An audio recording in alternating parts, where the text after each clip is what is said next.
Hello guys, నేను మీ పొద్దుటూరు రఫీ. ఒరిస్సా నుంచి మండపేటకి load అయింది, వస్తున్నాం.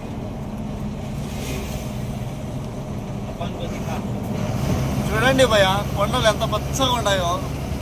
ఇలాంటి కొండలు ఎక్కడన్నా చూసారా మీరు? రాయి కనిపిస్తుందిరా అక్కడ.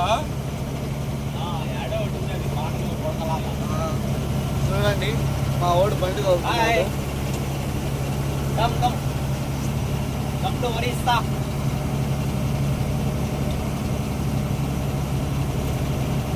పొద్దున్న క్లైమేట్ ఎంత బాగుంటుందంటే ఎక్సలెంట్గా ఉంటుంది. ఏమిరా, చిన్నగా పోదామురా, ఫాస్ట్ పనికిరాదురా, అతి వేగం ప్రమాదకరం. ఎంత ఆరాంగా వెళ్తున్నాడో.